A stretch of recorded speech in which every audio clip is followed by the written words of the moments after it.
आज हमारी चर्चा राष्ट्रीय आय को लेकर है। राष्ट्रीय आय हमें पढ़ना है और राष्ट्रीय आय को हम लोग आज कंप्लीट करेंगे। कोशिश करूंगा कि राष्ट्रीय आय के वो सभी पहलू जो आज तक आपने नहीं पढ़े हैं वो भी मैं यहाँ पर समझा सकूं। कल मैंने आपको नेशनल इनकम समझाने का प्रयास किया था कि राष्ट्रीय आय होती क्या है। जीडीपी और जीएनपी दोनों को मैंने अलग अलग करके बताया था। आज यहाँ पे थोड़ा सा आपको ग्लिम्स दे देता हूँ, इसके बाद हम आगे बढ़ते हैं। जीडीपी और जीएनपी के एक एक चीज़ों को क्रमशः देखते जाएंगे। राष्ट्रीय आय, नेशनल इनकम,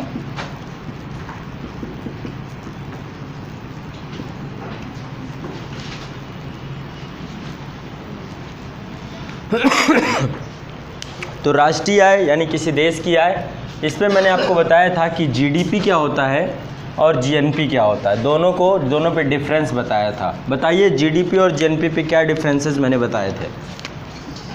सीमा के अंदर जो घरेलू उत्पाद से प्राप्त आय है वो जीडीपी है, और जो देश की सीमा से बाहर अंदर से तो बाहर जो हमारे देश के लोग काम कर रहे हैं उनसे प्राप्त आय है। जीडीपी ये है कि एक साल के अंदर देश के अंदर, देश की बॉर्डर के अंदर, घरेलू, जीडीपी में डोमेस्टिक लगा है ना, यानी घरेलू, देश की घरेलू सीमा के अंदर, देश की घरेलू सीमा के अंदर जो भी गतिविधि हो रही है, आर्थिक गतिविधि हो रही है, उस आर्थिक गतिविधि के माध्यम से जो वस्तुएं और सेवाओं का उत्पादन हो रहा है उनका अंतिम मौद्रिक मूल्य जीडीपी है। समझ रहे हैं? देश की घरेलू कोई भी आके कर जाए, कोई विदेशी आके, कोई वोडाफोन विदेशी कंपनी लगी हुई है, ठीक है, हिंदुस्तान यूनिलीवर्स विदेशी कंपनी है, कोई भी कंपनी आकर, जॉनसन एंड जॉनसन विदेशी कंपनी है, जो देश के अंदर आके कोई भी गतिविधि करे, ओप्पो, वीवो, जियोनी, ये जितनी कंपनियां हैं, यही देश के अंदर वस्तु और सेवा का कोई भी उत्पादन कर रहे हैं ये लोग, उसका अंतिम मौद्रिक मूल्य, लेकिन वो देश की बॉर्डर क्या, अब देश की बॉर्डर क्या होती है, किसे घरेलू सीमा कहते हैं, आज इस पे भी मैं चर्चा करूंगा कि घरेलू सीमा के अंतर्गत क्या क्या आता है। ठीक है, अब घरेलू सीमा ही नहीं जानते, आपको यही पता है कि हमारी राजनीतिक जितनी बॉर्डर है वही घरेलू सीमा है, इससे ज़्यादा नहीं जानते होगे, है ना। आज मैं घरेलू सीमा आपको बताऊंगा कि भारत की घरेलू सीमा कहाँ कहाँ तक विस्तृत है, या अन्य देश की घरेलू सीमा कहाँ कहाँ तक होती है, उस पर भी चर्चा करूँगा। तो यहाँ पे जीडीपी क्या होता है, किसी भी अर्थव्यवस्था में, किसी भी अर्थव्यवस्था की घरेलू सीमा के अंदर उत्पादित वस्तुओं और सेवाओं का अंतिम मौद्रिक मूल्य जीडीपी होता है, मैंने ये बताया। जीएनपी में आपको बताया, यहाँ पे लिखा हुआ है एन, यानी नेशनल, यानी राष्ट्रीय। राष्ट्रीय का मतलब क्या है, नागरिक। नागरिक देश में भी रहता है और विदेश में भी रहता है ना। तो जीएनपी क्या है, देश की घरेलू सीमा के अंदर प्लस देश की घरेलू सीमा के बाहर देश के नागरिकों के द्वारा उत्पादित वस्तुओं और सेवाओं का अंतिम मौद्रिक मूल्य जीएनपी है। यहाँ पे नागरिक है, यहाँ पे सभी हैं, ठीक है। यहाँ पे विदेशी नहीं है, विदेशों से प्राप्त आय नहीं है, उसको घटा देते हैं। यहाँ पे केवल नागरिकों से प्राप्त आय है, चाहे वो विदेश में रह रहा हो चाहे जहाँ रह रहा हो। बहुत आसान शब्दों में जीडीपी और जीएनपी मैंने समझाने का प्रयास किया था। मैंने आपको ये बताया था, इसके 4 चीज़ें आपको बताई थी। पहले आपको बताया था जीडीपी के बाद एनडीपी। एनडीपी में मैंने बहुत आसानी से आपको बताया था कि इसमें जीडीपी में जो टूट फूट है मशीनों की, जो घिसावट है, जो ह्रास दर है, उसको माइनस कर देते हैं, घिसावट को माइनस कर देते हैं, या फिर ह्रास दर को माइनस कर देते हो तो एनडीपी आ जाती है, नेट डोमेस्टिक प्रोडक्ट आ जाता है। और जीएनपी में भी घिसावट को माइनस कर देते हैं, टूट फूट को तो यहाँ पे एनएनपी आ जाता है, और यही एनएनपी राष्ट्रीय आय कहलाता है। इसी को नेशनल इनकम कहते हैं, net national income, net national product, ठीक है, यही आपकी राष्ट्रीय आय है। अब एक एक चीज़ को लिखेंगे, ठीक है। लिखिए, सकल घरेलू उत्पाद, ग्रॉस डोमेस्टिक प्रोडक्ट, हेडिंग डालिए ग्रॉस डोमेस्टिक प्रोडक्ट, सकल घरेलू उत्पाद, ग्रॉस डोमेस्टिक प्रोडक्ट, जीडीपी, ठीक है। लिखिए, किसी देश की अर्थव्यवस्था में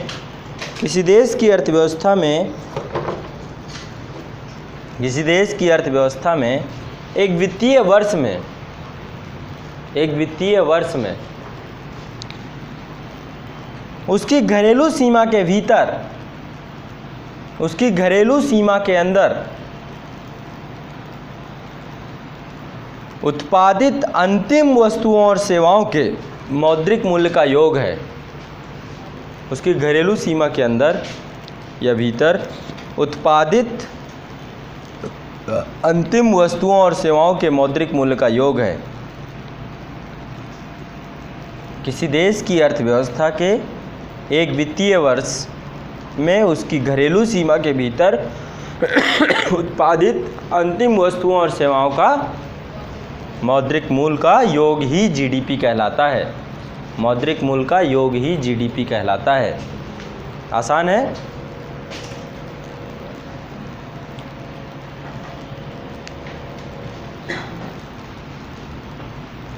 तो जीडीपी में एक चीज़ ज़रूर ध्यान रखना है कि जीडीपी सिर्फ देश के नागरिकों के द्वारा नहीं होता है। जीडीपी में यदि कोई विदेशी आकर भी देश के अंदर उत्पादन करता है तो वो भी जीडीपी में जोड़ लिया जाता है। ठीक है, अपनी तकनीकी का प्रयोग करके, अपने कौशल का प्रयोग करके यदि कोई विदेशी भी आकर के देश के अंदर वस्तु और सेवाओं का उत्पादन कर रहा है तो वो भी जीडीपी में जुड़ाव रखता है। ठीक है, तो इसमें लिख लीजिए 4 बातें। वास्तव में जीडीपी का कुछ भाग उन विदेशियों की उत्पाद सेवाओं का परिणाम हो सकता है। वास्तव में जीडीपी का कुछ भाग उन विदेशियों के उत्पाद सेवाओं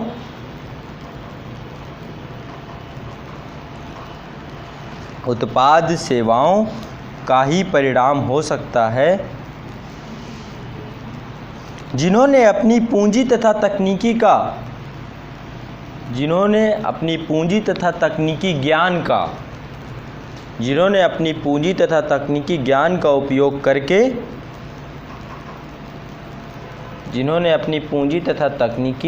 उपयोग करके देश में कुल उत्पादित वस्तुओं और सेवाओं के कुछ भाग का उत्पादन किया है।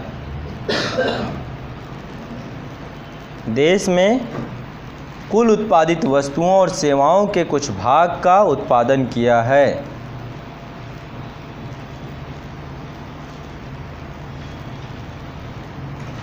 तो यदि एग्जाम्पल उदाहरण के तौर पे मैं यदि आपको समझाना चाहूँ तो वस्तुओं और सेवाओं के कुछ भाग का उत्पादन किया है। यदि मैं एग्जाम्पल के तौर पे आपको समझाना चाहूँ तो मैं ये बताऊँगा आपको कि मान लीजिए कोई भारत में जो भारत के नागरिक हैं, भारत के नागरिकों के द्वारा जो भारत की घरेलू सीमा के अंदर रह रहे हैं, ठीक है, घरेलू सीमा के अंदर वाले नागरिक हैं के द्वारा यदि 500 रुपये उत्पादित किया जाता है 1 साल के अंतर्गत, और विदेशियों के द्वारा जो घरेलू सीमा में है 300 रुपये उत्पादित किया जाता है, तो टोटल जीडीपी कितनी होगी? 800 रुपये। टोटल जीडीपी 800 रुपये होगी। ये ध्यान रखने की बात है। ठीक है, चलिए, बहुत आसान है, ज़्यादा कुछ है नहीं। तो एक सूत्र लिख लीजिए। एक मैं फार्मूला दे देता हूँ। फार्मूला लिखिए, कंट्री यानी देश प्लस फाइनेंशियल ईयर। जीडीपी का मतलब क्या है? कंट्री अर्थात देश प्लस फाइनेंशियल ईयर यानी वित्तीय वर्ष प्लस डोमेस्टिक बाउंड्री घरेलू सीमा, प्लस डोमेस्टिक बाउंड्री यानी घरेलू सीमा, plus final goods and services product, final plus final goods यानी वस्तु एवं सेवा उत्पाद, final goods and services product by Indians and foreigner. हाँ, final goods and services producted by Indians and foreigner plus total money value कुल मौद्रिक मूल्य equal to GDP, total money value. यदि ये छोटा सा फार्मूला, इसमें कुछ है नहीं, मैंने क्या बताया, कोई कंट्री होगी, कोई देश होगा, प्लस देश के बाद क्या बताया मैंने, घरेलू सीमा होनी चाहिए,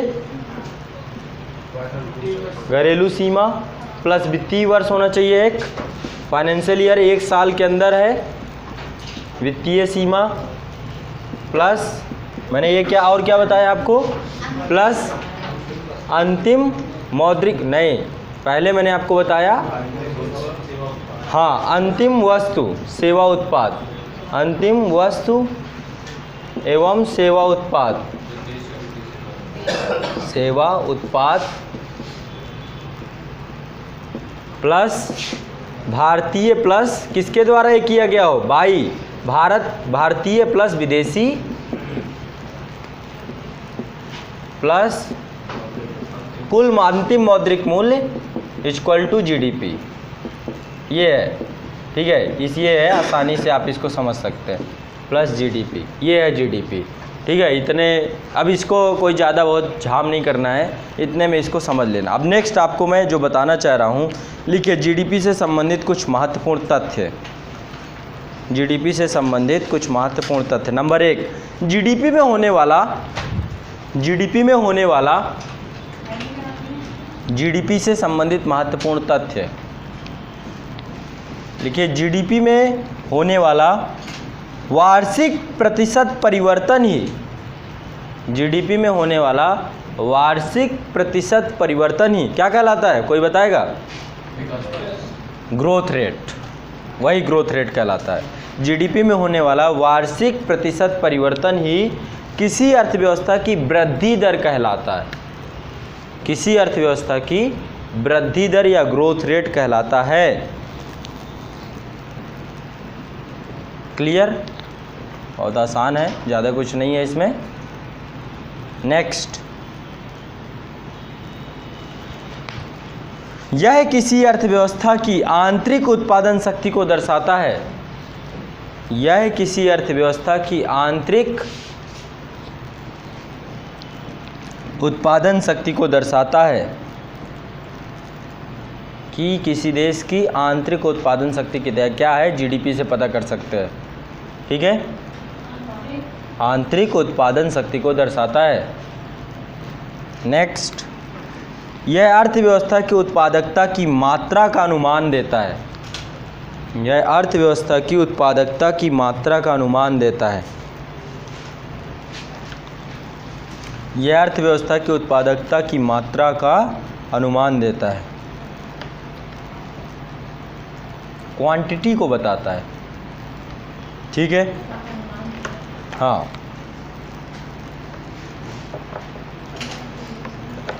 ये हो गई कुछ महत्वपूर्ण जानकारी। जीडीपी में जो परसेंटेज चेंज होगा वो क्या कहलाएगा, ग्रोथ रेट। ध्यान रखना, हर साल जो प्रतिशत चेंज होगा, कम होगा ज़्यादा होगा, वही ग्रोथ रेट कहलाएगा। कभी कम हो जाता है, कभी ज़्यादा हो जाता है ना। अब मैं आपको एक चीज़ समझाना चाह रहा हूँ, आमतौर पे कभी इस पर चर्चा नहीं की जाती है, वो है घरेलू सीमा किसे कहते हैं। घरेलू सीमा की बात करते हैं अपना। घरेलू सीमा है क्या, कोई मुझे बताएगा घरेलू सीमा में क्या क्या आता है, फिर मैं बताऊँगा। हाँ हाँ बताइए, घरेलू सीमा क्या है। हाँ, एक बात इन्होंने ये बताई कि जो देश के दूतावास है, दो तरीके के दूतावास होते हैं। एक वाणिज्यिक दूतावास होता है जिसे कंसुलेंट कहते हैं, दूसरा होता है आपका एम्बेसीज होती हैं, ठीक है। उच्चायोग होते हैं, ठीक है। उच्चायोग क्या होता है, जो राष्ट्रमंडल देश हैं वहाँ पर भारत ने या विश्व के अदर जो कंट्रीज़ हैं जो राष्ट्रमंडल के सदस्य हैं, उन्होंने उच्चायोग का दर्जा दे रखा है, ठीक है। बाकी जगह दूतावास होते हैं। तो कहीं ना कहीं पे जो दूतावास होते हैं, वो दूतावास जैसे पाकिस्तान में भारत का दूतावास है, या फिर वहाँ उच्चायोग है, और ब्रिटेन में उच्चायोग है, नेपाल में उच्चायोग है, ये दूतावास होगा नेपाल में। भूटान में दूतावास है कि उच्चायोग है। राष्ट्रमंडल का सदस्य नेपाल है कि नहीं है, नहीं है, नेपाल नहीं है राष्ट्रमंडल का सदस्य, तो वहाँ दूतावास होगा। तो जहाँ पर भी है वहाँ के अंदर की बॉर्डर, उस दूतावास, जितने क्षेत्र जितने एरिया में वो दूतावास फैला होगा, वो हमारे देश की बॉर्डर होगी, ठीक है। जैसे आप चाणक्यपुरी जाइए, चाणक्यपुरी में आप देखेंगे लाइन से दूतावास बने हुए हैं। कनाडा का इधर बना है, इधर अमेरिका का बना है, इधर अफगानिस्तान का बना है, इधर पाकिस्तान का, ऐसे करके बने हुए हैं लाइन से, ठीक है। तो आप देखेंगे जो इसका बॉर्डर एरिया है, ये उस कंट्री का बॉर्डर एरिया है, अमेरिका की जगह है ये, ठीक है। एक बात तो है, दूतावास और कॉन्सुलेट, वाणिज्यिक दूतावास वो भी भारत के होते हैं। और बताइए नेक्स्ट। हाँ, अच्छा, इन्होंने कहा कि जल क्षेत्र भी कुछ अपना होता है। जल क्षेत्र कितना अपना होता है? मैंने शायद 200 नॉटिकल मील अनन्य आर्थिक क्षेत्र। ठीक है, इसको बोलते हैं क्या? अनन्य आर्थिक क्षेत्र, इकोनॉमिक एक्सक्लूसिव इकोनॉमिक जोन। ठीक है, EEZ ये भी समुद्र के अंदर की बॉर्डर जो होती है उसमें 12 समुद्री मील तो आपका क्षेत्रीय सागर होता है, प्रादेशिक क्षेत्र होता है, वो भारत का ही होता है, उसमें हम कुछ भी कर सकते हैं। उससे 24 नॉटिकल मील संलग्न क्षेत्र होता है, वहाँ पर हम सीमा शुल्क ये सब कुछ वसूल सकते हैं। और 200 नॉटिकल मील्स में वैज्ञानिक अनुसंधान कर सकते हैं, संसाधनों का दोहन कर सकते हैं, नए द्वीपों का निर्माण कर सकते हैं, सब कार्य होते हैं। तो ये भी हमारा है। और बताइए और क्या है घरेलू सीमा? हाँ, बहुत बढ़िया। जैसे कि भारत से कोई एयरलाइंस जा रही है, भारत की एयरलाइंस होनी चाहिए, लेकिन वो भारत की एयरलाइंस जहाँ भी जा रही है, जैसे सिंगापुर गई, सिंगापुर से अमेरिका चली गई, तो वो भी भारत की घरेलू सीमा के अंतर्गत माना जाएगा। वो भी भारत की घरेलू सीमा के अंतर्गत माने। लिख लीजिए, इनको क्रम से लिखते चले जाइए। लिखिए, देश की घरेलू सीमा का अर्थ। देश की घरेलू सीमा का अर्थ। देश की घरेलू सीमा का अर्थ। नंबर 1, देश की समस्त राजनीतिक सीमा और समुद्री सीमा। ये देश की समस्त राजनीतिक सीमा और समुद्री सीमा, ये तो है ही, ये तो हमारा है ही। नेक्स्ट, दूसरे नंबर पे लिखिए, देश के निवासियों द्वारा। नंबर 2, देश के निवासियों द्वारा एक या एक से अधिक देशों के बीच एक या एक से अधिक देशों के बीच चलाए जाने वाले वायुयान और जलयान। चलाए जाने वाले वायुयान और जलयान भी हैं, ये भी ध्यान रखना है। वायुयान और जलयान ये भी देश की घरेलू सीमा में ही आता है। नेक्स्ट, मछली पकड़ने की नौकाएं। आप जानते हैं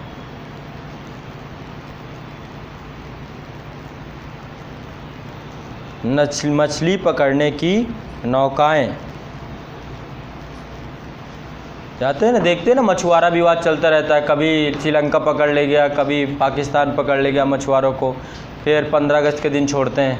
तो कहीं ना कहीं पे एक चीज़ और यहाँ पे ध्यान देना है, और क्या क्या चीज़ें होती हैं। कभी आप यदि नौसेना और कभी ऐसा मौका मिले तो इनसे पूछेगा तो ये बताएंगे कि हमारे देश के जो नेवी है या फिर तटरक्षक बल हैं, इनके द्वारा क्या है, तेल से भरे हुए यान, प्राकृतिक गैस से भरे हुए यान, पनडुब्बियाँ, ये तैरती रहती हैं समुद्र में, सागर में। ये भी हमारी घरेलू सीमा में ही आएंगी, चाहे किसी भी कंट्री के पास हो। ये आपको शायद नहीं पता हो, वैसे तो ये सब चीज़ें सुरक्षा से जुड़ाव रखती हैं। जैसे पनडुब्बी होती है ना, हमारे यहाँ पे जो परमाणु नीति है, भारत ने जो परमाणु नीति फॉलो की है उसको नो फर्स्ट यूज की परमाणु नीति है हमारी। हम पहला प्रयोग नहीं करेंगे, ठीक है। परमाणु नीति हमारी है नो फर्स्ट यूज, हम पहला प्रयोग नहीं करेंगे। जब हमारे ऊपर कोई मार देगा हमको, फिर मारेंगे उसको जब हम खुद मर जाएंगे, ऐसा नहीं है। हमने अपनी परमाणु नीति को बहुत ही कारगर से बनाया है। मान लीजिए कोई भी कंट्री आ करके भारत के ऊपर आक्रमण करके चला जाता है, लैंड बॉर्डर पे ही करेगा, यहाँ पे आकर के चिन्हित करता है उन क्षेत्रों को जिन क्षेत्र में नागरिक आबादी नहीं रहती है। आमतौर पे युद्ध में क्या होता है, नागरिक आबादी वाले क्षेत्रों में आपको किसी भी तरीके से आक्रमण नहीं करना होता है, ये पॉलिसी है, ठीक है। कृषक क्षेत्रों में किसी तरीके से आपको कार्य नहीं करने होता, ये पॉलिसी है। ना आप कृषक क्षेत्रों पे कार्य कीजिए, ना आप नागरिक आबादी पे काम कीजिए, ये पॉलिसी होती है। तो देश में मान लो वो आकर के सैन्य ठिकानों पे कर गया, हमारे जो सैन्य ठिकाने आमतौर पे यही देखे जाते हैं, कौन सा सैन्य ठिकाना है इसे ख़त्म कर दो दुश्मन का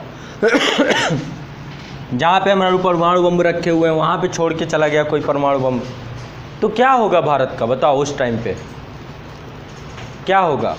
हमारे पास नौसेना है, नेवी है। नेवी दो प्रकार की होती है, ब्लू वाटर नेवी और ब्राउन वाटर नेवी। दो प्रकार की नेवी है, ब्लू वाटर नेवी और ब्राउन वाटर नेवी। तो ब्राउन वाटर नेवी तो आपकी जो सीमा को सुरक्षित कर रही है वो ब्राउन वाटर नेवी होती है। दूसरी होती है blue water navy. Blue water navy जो है ये क्या है, पनडुब्बियों के माध्यम से या फिर बहुत जगह पर देश के, इनमें क्या है, अरिहंत आपकी है ना, जिसमें परमाणु सामग्री होती है। और परमाणु सामग्री लिए पता चला पाकिस्तान हमारे ऊपर परमाणु बम गिराने की चेतावनी दे रहा है और हमारी पनडुब्बी उसी के नीचे घूम रही है, उसी देश के चारों तरफ। उसने फेंक दिया, कुछ नहीं करना, तुरंत पनडुब्बी ऊपर आएगी, वहाँ से कारगर रूप से हम क्या कर सकते हैं, सब खत्म हो जाएगा। लेकिन समुद्र तो जिंदा है ना, समुद्र में हमारी पनडुब्बियाँ घूम रही हैं। हो सकता है भारत की पनडुब्बी अमेरिका में घूम रही हो, गुप्त होती हैं ये, ठीक है, गुप्त पनडुब्बियाँ होती हैं, इसीलिए समुद्र के नीचे गतिविधि करती रहती है।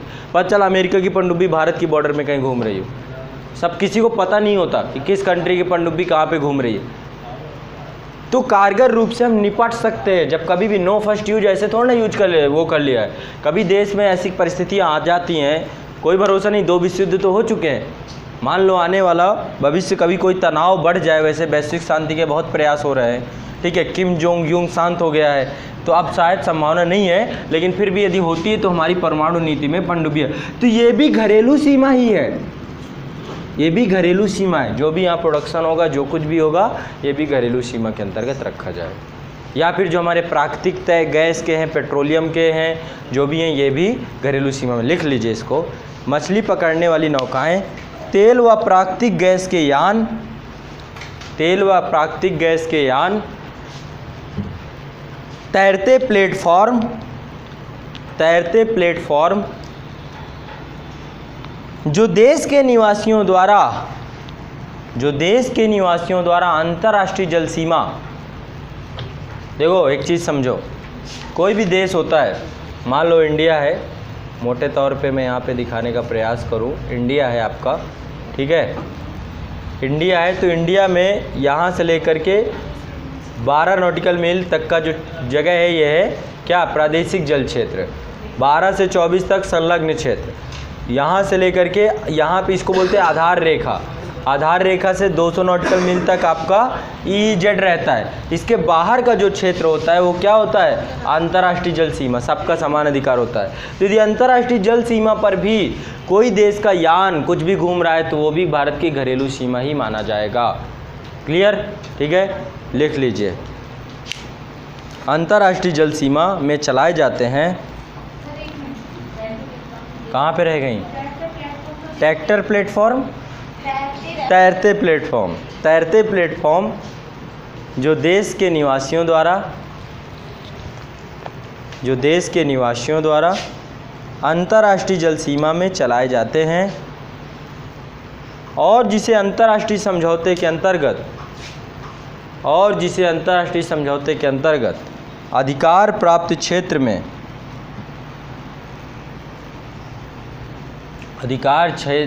जैसे कि आर्कटिक क्षेत्र में या फिर हम अंटार्कटिका के क्षेत्र में जाकर के अनुसंधान कार्य कर रहे हैं ना।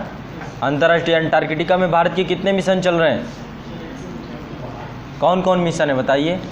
अंटार्कटिका महाद्वीप में भारत के कौन कौन से मिशन चल रहे हैं, गंगोत्री, भारती, मैत्री, 3 मिशन चल रहे हैं, गंगोत्री, मैत्री, भारती।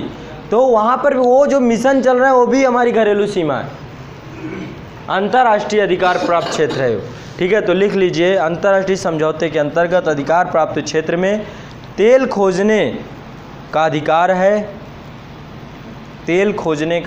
है, संबंधित देश की घरेलू सीमा के अंतर्गत आते हैं, संबंधित देश की घरेलू सीमा के अंतर्गत आते हैं,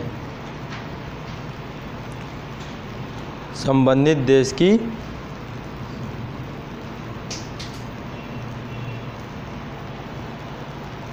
घरेलू सीमा के अंतर्गत आते हैं।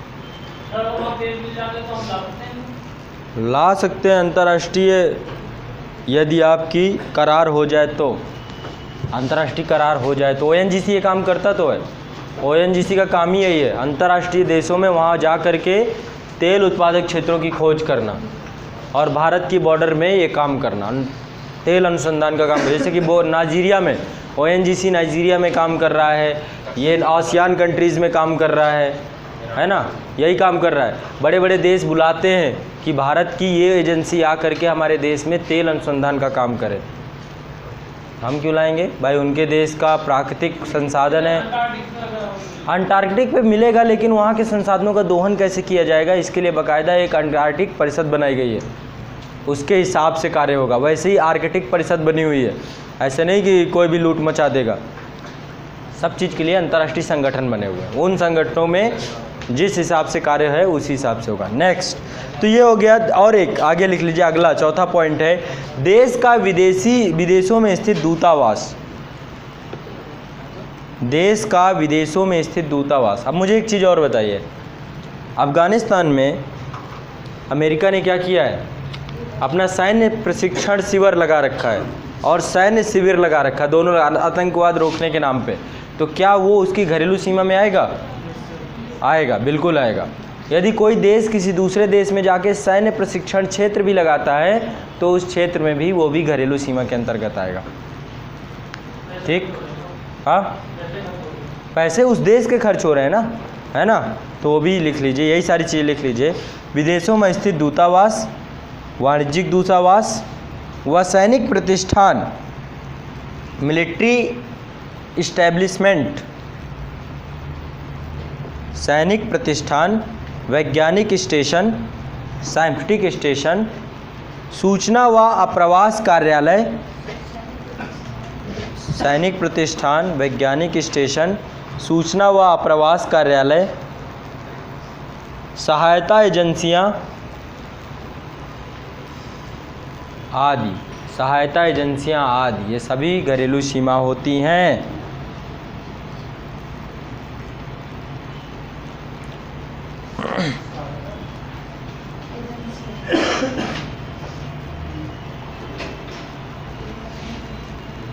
ठीक है, क्लियर, कोई दिक्कत नहीं आएगी। कोई घरेलू सीमा पूछे तो खूब धड़ल्ले से बताइएगा, इंटरव्यू वगैरह में आमतौर पे ये क्वेश्चन पूछा जाता है।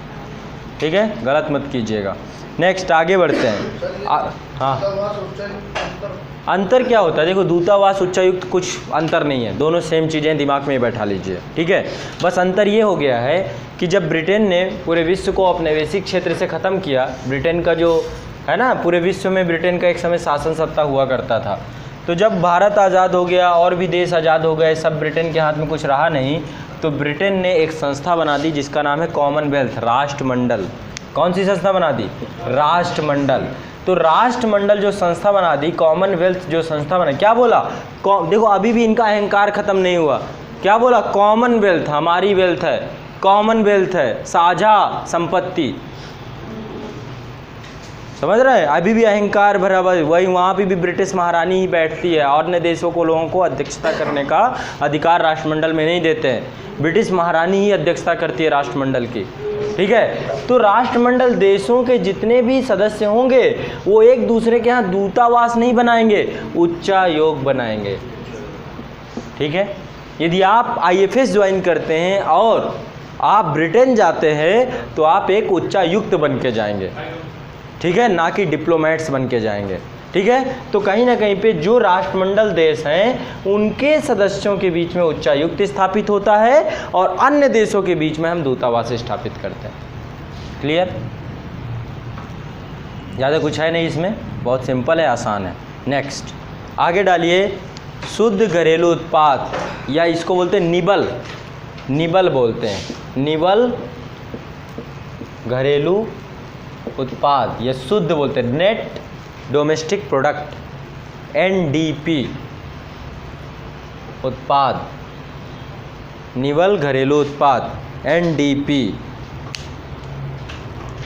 Net domestic product. लिखिए, किसी अर्थव्यवस्था की GDP में, किसी अर्थव्यवस्था की GDP में से, बता चुका हूँ, ये तो बड़ा आसान है, घिसावट को माइनस करना, NDP आ जाएगा। किसी अर्थव्यवस्था की GDP में से एक वर्ष की घिसावट या टूट फूट, क्या बोलते हैं? डिप्रिसिएशन। किसी अर्थव्यवस्था की GDP में से एक वर्ष की घिसावट, टूट फूट या डिप्रिसिएशन के मौद्रिक मूल्य की को घटाकर NDP प्राप्त किया जाता है। तो GDP माइनस घिसावट equal to NDP, GDP minus घिसावट इक्वल टू NDP। क्लियर? घटाकर NDP प्राप्त किया जाता है। ठीक, बहुत आसान है, इसमें कुछ है नहीं। तो यदि मैं एग्जाम्पल दूं, देखो ये तो ज़रूरी है कि जब कोई संसाधन को उत्पादन किया जाएगा तो उसमें घिसना, टूटना, फूटना, मशीनों का ख़राब होना लाजमी है, खूब होती हैं, और उसमें खूब पैसा खर्च होता है। तो जो पैसा खर्च हो गया वो थोड़ा ना GDP माना जाएगा, उसको माइनस करना पड़ेगा, तभी हमें नेट डोमेस्टिक प्रोडक्ट प्राप्त होगा। जैसे मान लो हमने 100 वस्तुओं को उत्पादित किया, 100 वस्तुओं के उत्पादन में 10,000 रुपये, मान लीजिए 10,000 रुपये की हमारा GDP बना 100 वस्तुओं को उत्पादित करने में, अंतिम मौद्रिक मूल्य 10,000 रुपये प्राप्त हुआ। लेकिन जब उनको 100 वस्तुओं को उत्पादित कर रहे थे तो 300 रुपये खर्च हो गए मशीनों की टूट फूट मरम्मत कराने में, उनकी तेल मालिश कराने में, ग्रीसिंग कराने में। तो हमारी GDP निकल के आई, NDP निकल के आई 9,700 रुपये। ये आपका GDP है 1,000 रुपये, ये आपका डिप्रिसिएशन है यानी ह्रास दर है यानी घिसावट है, ये आपका NDP है। बहुत आसान है, इसको आपको ध्यान रखना है। ठीक, बहुत ज़्यादा कठिन नहीं है इसमें। नेक्स्ट डालिए। ठीक है, इसमें कुछ इसकी महत्वपूर्ण इसके तथ्य लिख लीजिए। NDP के महत्वपूर्ण तथ्य, NDP के महत्वपूर्ण तथ्य। नंबर 1, यह अवधारणा घरेलू उपयोग में लाई जाती है। यह अवधारणा घरेलू उपयोग में लाई जाती है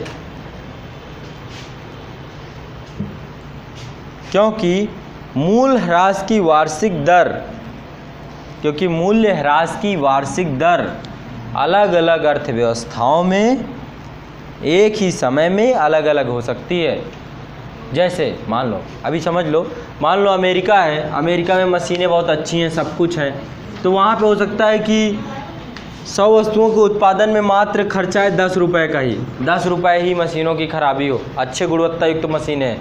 भारत में अच्छा एक चीज़ बताऊं, ठीक है, अभी बहुत उसी बात को आप लिख रहे हैं, नेक्स्ट आगे इसे कंटिन्यू कर लीजिए। क्योंकि मूल्य ह्रास की वार्षिक दर अलग अलग अर्थव्यवस्थाओं में एक ही समय में अलग अलग हो सकती है। मूल्य ह्रास की वार्षिक दर अलग अलग अर्थव्यवस्थाओं में एक ही समय में अलग अलग हो सकती है, इसलिए यह तुलनात्मक आर्थिक अध्ययन के लिए प्रयुक्त नहीं की जाती। इसलिए यह तुलनात्मक आर्थिक अध्ययन के लिए प्रयुक्त नहीं की जाती।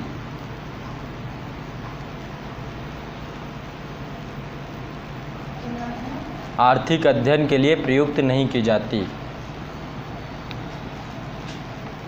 तुलनात्मक आर्थिक अध्ययन के लिए प्रयुक्त नहीं की जाती। क्लियर? आगे बढ़े। घिसावट के मूल्य का अधिक होना आय पर नकारात्मक प्रभाव डालता है। घिसावट के मूल्य का अधिक होना आय पर नकारात्मक प्रभाव डालता है। मान लो आपने अपनी गाड़ी खरीद ली इसलिए कि अब मुझको सस्ता पड़ेगा, मुझे बहुत किराया देना पड़ता है, पर चला गाड़ी के सर्विसिंग में ही खर्चा हो गया 20,000 30,000 रुपये। मान लो किसी सेकंड हैंड गाड़ी खरीदी, दिमाग आदमी यही लगाता है कि सेकंड हैंड लेंगे तो सस्ता होगा, फिर उसको मैं सेकंड हैंड करके बेचूंगा तो उतने का ही बेच लूँगा जितने का ख़रीदा हूँगा। लेकिन जब सेकंड हैंड ख़रीदा उसे पता नहीं था कि इसमें क्या क्या कमियां थीं, और जब गया बनवाने तो पता चला जितने नए के बराबर पड़ गई, है ना, नए के बराबर उतना खर्चा ही आ गया उसके ऊपर। तो कहीं ना कहीं पे आपको घिसावट, किसी भी अर्थव्यवस्था को घिसावट न्यूनतम करनी है जितनी कम, इसीलिए R&D होता है, रिसर्च एंड डेवलपमेंट का कार्य रेगुलर चलता रहता है, नई नई तकनीकी आती रहती हैं। ठीक है, तो इसी को पूरा कर लीजिए। घिसावट के मूल्य का अधिक होना आय पर नकारात्मक प्रभाव डालता है, अतः घिसावट के मूल्य को कम करना प्रत्येक अर्थव्यवस्था के लिए चुनौती है। अतः घिसावट के कार्य को कम करना,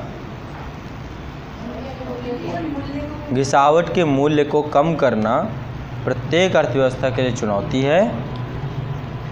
इस चुनौती को पूरा करने के लिए नए अनुसंधान एवं विकास कार्य किए जाते हैं। नेक्स्ट, सकल राष्ट्रीय उत्पाद। नेक्स्ट है आपका सकल राष्ट्रीय उत्पाद।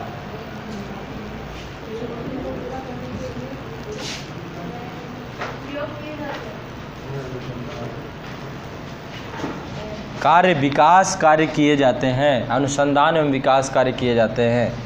ये हो गया, कुछ जानकारी देनी थी। अब आपको पढ़ना है क्या, जीएनपी। नेक्स्ट डालिए जीएनपी, ग्रॉस नेशनल प्रोडक्ट, सकल राष्ट्रीय उत्पाद।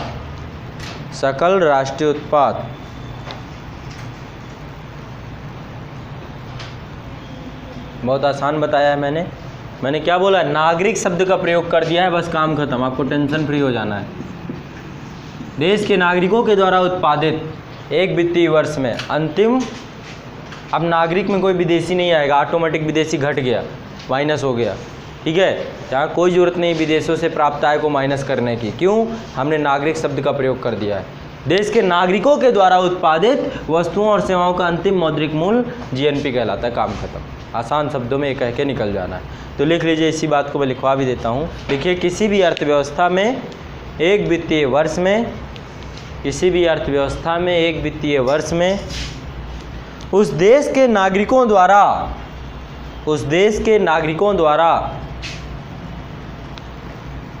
उत्पादित अंतिम वस्तुओं और सेवाओं के मौद्रिक मूल्य का योग ही, किसी देश की अर्थव्यवस्था में एक वित्तीय वर्ष में उस देश के नागरिकों द्वारा उत्पादित अंतिम वस्तुओं और सेवाओं के मौद्रिक मूल्य का योग ही, किसी देश की अर्थव्यवस्था में एक वित्तीय वर्ष में उस देश के नागरिकों द्वारा उत्पादित वस्तुओं और सेवाओं का मौद्रिक मूल्य का योग ही, वस्तुओं और सेवाओं के मौद्रिक मूल्य का योग ही जीएनपी कहलाता है।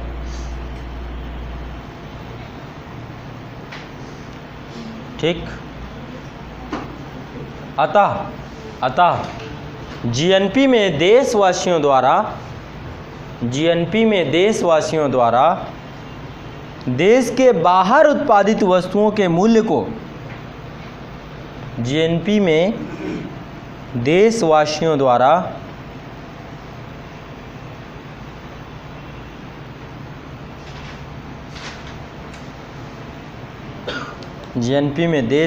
द्वारा देश के बाहर उत्पादित वस्तुओं के मूल्य को भी शामिल किया जाता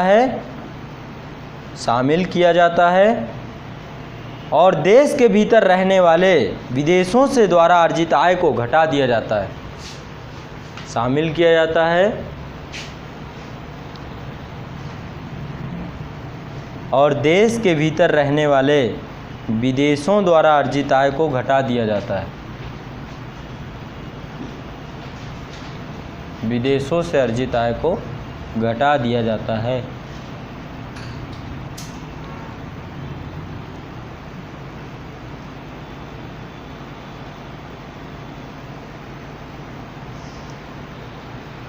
जैसे एक मोटा मोटी मैं आपको बताऊं, भारत के नागरिक जो भारत की घरेलू सीमा में रहते हैं, भारत के घरेलू सीमा में रहने वाले नागरिक कितना कमाते हैं, भारत की जीडीपी में योगदान दे रहे हैं, मान लो 10,000 रुपये। कितना योगदान दे रहे हैं, 10,000 रुपये, ठीक है।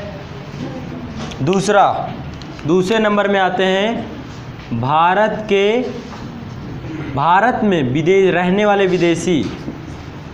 में रहने वाले विदेशी, जीडीपी में योगदान इनका कितना है, इनका जीडीपी में योगदान है मान लो 6,000 रुपये, मान लो एक दफ़े, ठीक है। तो हम इसको घटा देंगे तो कितना बचेगा, ये 4,000 रुपये, प्लस ये घटाना है, माइनस करना है, प्लस विदेशों में रहने वाले भारतीय, विदेशों में रहने वाले भारतीय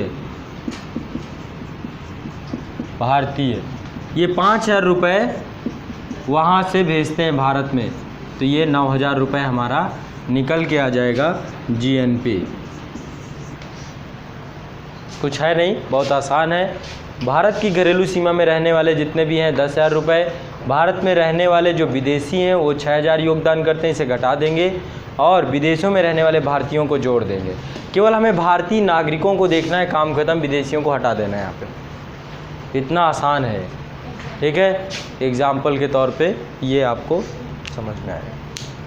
तो इसमें एक सूत्र लिख लीजिए इसका, कंट्री, वैसे ही जैसे मैंने उसका लिखवाया था, जीडीपी का लिखवाया था, वैसे लिख लिया, country plus financial year,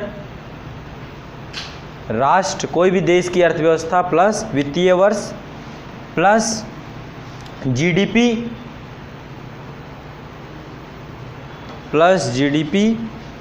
plus अब यहाँ पे एक ऐसे कर सकते हैं, प्लस कोष्टक में लिख लीजिए भारतीय नागरिक, कोष्टक में लिख लीजिए भारतीय नागरिक माइनस विदेशी, बस इतना लिख लीजिए। इससे क्लियर हो गया कि भारतीय नागरिकों की संपत्ति जितनी होगी टोटल वही मानेंगे, विदेशी की घटा देंगे, ठीक है। भारतीय नागरिकों की और विदेशियों की घटा देना है। भारतीय नागरिक कहीं भी हो, भारतीय नागरिक अमेरिका में हो, ब्रिटेन में हो, कहीं भी हो, भारत में हो, माइनस विदेशी plus final goods and services, अंतिम वस्तु और सेवा plus final goods and services, अंतिम वस्तु और सेवा प्लस टोटल मनी वैल्यू, कुल मौद्रिक मूल्य प्लस कुल मौद्रिक मूल्य equal to GNP, equal to GNP, equal to GNP. अब मैंने जीडीपी के बारे में आपको ये बताया था कि जीडीपी आंतरिक शक्ति को दिखाता है, जीएनपी बाह्य शक्ति को दिखाता है कि बाहर से कितना और आपके पास आके जुड़ गया, समझ रहे हैं। तो इसमें कुछ महत्वपूर्ण तथ्य लिख लीजिए, महत्वपूर्ण तथ्य लिखिए, जीएनपी से संबंधित महत्वपूर्ण तथ्य, इम्पॉर्टेंट फैक्ट।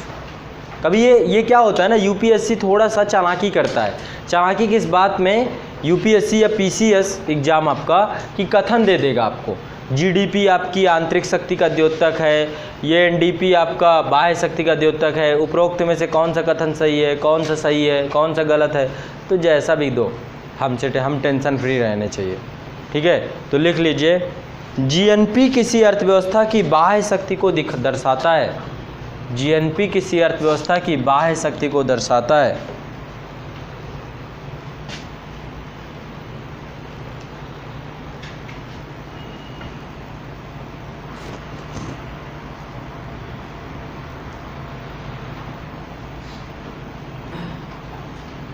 बाह्य शक्ति को दर्शाता है।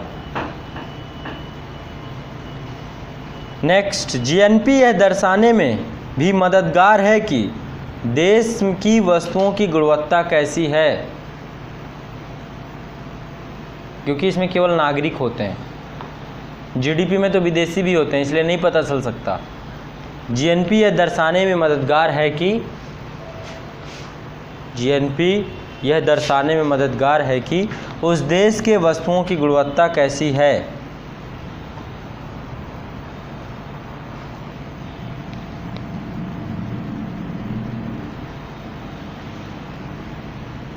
ठीक, इतने में कोई दिक्कत नहीं होनी चाहिए। मैं चाहता हूँ क्लास में बिल्कुल कॉन्सेप्ट रट जाए, इकॉनमी में ये ना हो कि कोई दिक्कत हो। इकॉनमी, पॉलिटी, ज्योग्राफी, जो भी टॉपिक है आप पढ़ रहे हो वो बिल्कुल अंदर समाता चला जाए, ठीक है। नेक्स्ट डालिए शुद्ध राष्ट्रीय आय, ये निबल राष्ट्रीय आय, एनएनपी पढ़ना है अब। नेक्स्ट हेडिंग डालिए शुद्ध राष्ट्रीय आय, नेट नेशनल प्रोडक्ट। आपको ऐसा पढ़ लेना है कि किसी को जाके आप पढ़ा भी सको, समझ रहे हैं। किसी को जाओ और जाके छाप दो, कहो आओ आज बताता हूँ तुमको कुछ नई चीज़ें, ठीक है। इससे क्या होगा, आपका पक्का हो जाएगा। किसी दिन मम्मी को पकड़ो, किसी दिन पापा को, किसी दिन छोटे वाले भाई को, तो 3-4 थप्पड़ मारेगा भी, कहेगा मुझे जीडीपी से क्या मतलब है। नेक्स्ट डालिए एनएनपी, शुद्ध राष्ट्रीय आय, नेट नेशनल प्रोडक्ट। लिखिए किसी अर्थव्यवस्था की, बहुत आसान है, घिसावट माइनस करनी है बस। किसी अर्थव्यवस्था की जीएनपी में से, किसी अर्थव्यवस्था की जीएनपी में से घिसावट, जीएनपी में से 1 वर्ष की घिसावट या टूट फूट के, घिसावट या टूट फूट के, डिप्रिसिएशन, टूट फूट के मौद्रिक मूल्य को घटाकर एनएनपी को प्राप्त किया जाता है, को घटाकर एनएनपी को प्राप्त किया जाता है।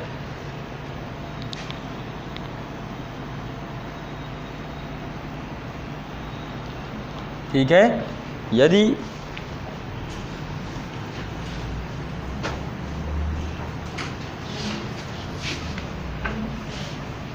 यदि आपका जो टोटल जीडीपी है वो एनडीपी है, सॉरी जीएनपी, यदि आपका जीएनपी निकल के आ रहा है 10,000 रुपये, 10,000 रुपये, इसमें यदि टूट फूट घिसावट 500 रुपये है, तो आपका एनएनपी राष्ट्रीय आय आ जाएगी 9,500 रुपये। ठीक है, तो आपको ये बिल्कुल आसान है। अब इसमें लिख लीजिए नेक्स्ट, महत्वपूर्ण तथ्य, एनएनपी से संबंधित महत्वपूर्ण तथ्य, महत्वपूर्ण तथ्य ये इम्पोर्टेंट है थोड़ा, इससे 1-2 क्वेश्चन जरूर आते हैं।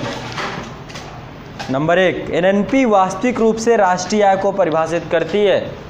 राष्ट्रीय आय इसे कहते हैं, कोई नेशनल इनकम पूछे तो एनएनपी है। ठीक है, एनएनपी वास्तविक रूप से राष्ट्रीय आय को परिभाषित करती है। एनएनपी वास्तविक रूप से राष्ट्रीय आय को परिभाषित करती है। नेक्स्ट, एनएनपी में केवल एक देश के नागरिक की आय जुड़ी होती है।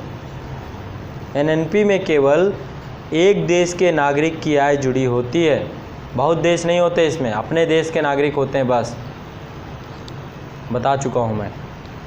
एनएनपी में केवल एक देश के नागरिक की आय जुड़ी होती है और मूल्य ह्रास का मौद्रिक मूल्य घटा होता है। घिसावट घटी होती है, मूल्य ह्रास का मौद्रिक मूल्य घटा होता है।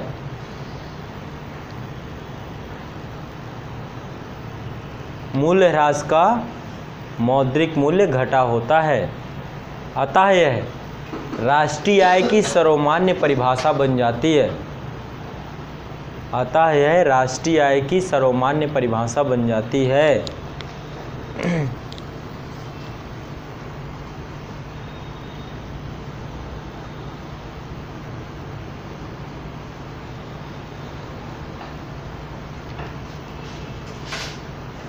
ठीक है, नेक्स्ट,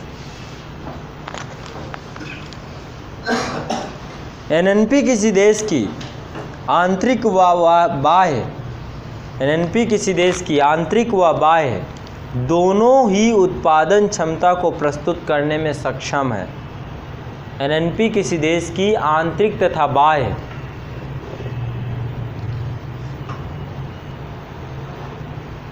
एनएनपी किसी देश की आंतरिक तथा बाह्य दोनों ही उत्पादन क्षमता को प्रस्तुत करने में सक्षम है।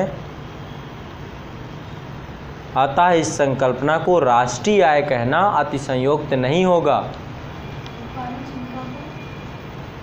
उत्पादन क्षमता को प्रस्तुत करने में सक्षम है,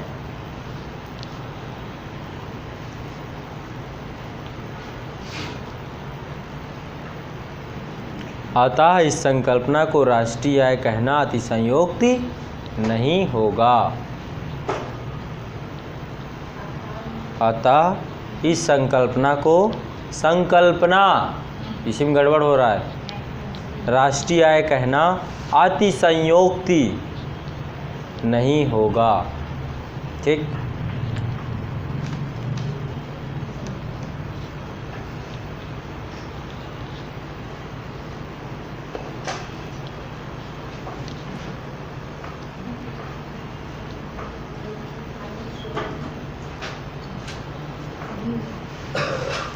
अब एक क्वेश्चन बड़े विवाद का विषय रहता है, शायद इस पे आप मुझे कुछ बताएं। विवाद इस बात का रहता है कि किसी देश का जीडीपी ज़्यादा होगा कि जीएनपी ज़्यादा होगा। जीडीपी ज़्यादा होगा। अमेरिका में तो जीएनपी ज़्यादा है, अमेरिका में जीएनपी ज़्यादा है। हाँ, कैसे? भारत का जीडीपी ज़्यादा, जीएनपी ज़्यादा नहीं। लेकिन विदेशों की आय तो भी जुड़ी रहती है, विदेशी भी तो भारत में खूब आके काम कर रहे हैं। घरेलू सीमा की विदेशी, मान लो भारत के बाहर भारतीय कम हैं भी तो स्किल्ड भारतीय नहीं है जो बहुत ज़्यादा पैसा जाके वहाँ उत्पादित करके बेच सके, तो हमारा जीडीपी ज़्यादा होगा।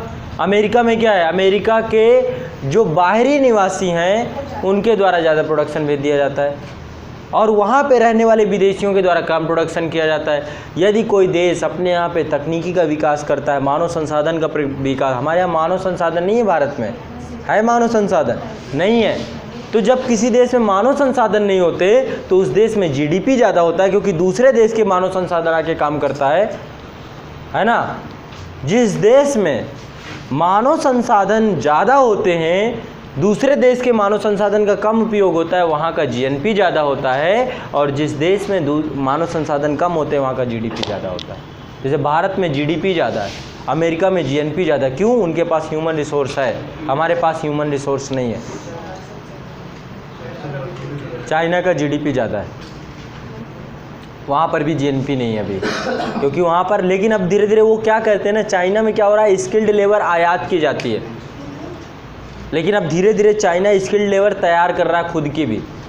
चाइना में स्किल्ड लेबर खुद तैयार की जा रही है। चाइना में लेबर के बहुत बुरे हाल हैं, बहुत दयनीय स्थिति है। भारत में तो यूनियंस बने हुए हैं, मजदूर यूनियंस, चाइना में ऐसा कुछ नहीं है।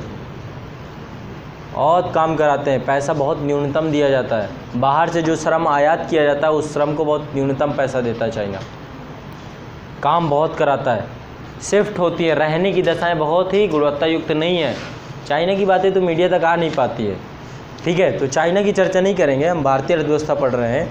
तो ये जीडीपी और जीएनपी में जब कभी कोई क्वेश्चन आए, भारत में जीडीपी इसलिए ज़्यादा है क्योंकि भारत में ह्यूमन रिसोर्स नहीं है, तकनीकी का विकास नहीं किया गया है। इसके कारण से देश के अंदर जो डेवलपमेंट हो रहा है उससे ज़्यादा योगदान विदेशी दे जाते हैं। सारी कंपनियां विदेशों की हैं, तुरंत घट जाता है उतना पैसा तो हमारा जीएनपी कम हो जाता है, जीडीपी ज़्यादा रहता है। जियोनी, वीवो, ओप्पो सब कुछ कर रही हैं यहाँ पे, लेकिन वो सब पैसा माइनस हो जाएगा ना बाद में जाके जीएनपी में जाके, क्योंकि विदेशों की है, वो विदेशियों द्वारा भारत में मैन्युफैक्चर्ड किया जा रहा है। समझ रहे हैं? तो इस चीज़ को आपको अंतर समझना है, इसमें ज़्यादा कोई दिक्कत नहीं है, बहुत आसान है, इजली आपको समझ लेना। बताओ, क्लियर? अब आगे हमारी चर्चा होगी। नेक्स्ट क्या पढ़ना है हमें? जीडीपी और जीएनपी के मध्य अंतर क्या है आप जानते होंगे, जानते कि नहीं जानते? जान गए हैं तो अंतर पढ़ना यहाँ पे ज़रूरी नहीं है। अब जो मैं आपको नेक्स्ट टॉपिक में पढ़ाऊँगा, आज के लिए इतना ही छोड़ते हैं। नेक्स्ट टॉपिक में जो पढ़ाऊँगा वो आपको प्राथमिक सेक्टर, द्वितीयक सेक्टर और तृतीयक सेक्टर, अर्थव्यवस्था के प्रकार पढ़ाऊंगा। कितने प्रकार होते हैं अर्थव्यवस्था के, किस प्रकार में क्या क्या जुड़ाव रखता है। जैसे प्राथमिक सेक्टर क्या क्या होता है इसमें, कृषि, वानिकी, मत्स्यन, है ना, ये सारी चीज़ें आती है। द्वितीयक सेक्टर में खनन, माइनिंग होती है, और आपका विनिर्माण उद्योग भी इसी में होता है, तो सब चीज़ें हम देखेंगे। तृतीयक सेक्टर शिक्षा, परिवहन, ये सब टर्सरी सेक्टर है, तो बहुत डिटेल से इनको पढ़ाऊंगा। इसके बाद आपको कुछ मैं महत्वपूर्ण शब्दावलियों से परिचित कराऊंगा, और इसके बाद आपको और भी जो आगे के टॉपिक होंगे सब कॉन्सेप्ट कराता चला जाऊंगा। तो आज के लिए इतना ही रखते हैं, ठीक है, बाकी की जितनी चीज़ें होंगी हम कल करेंगे।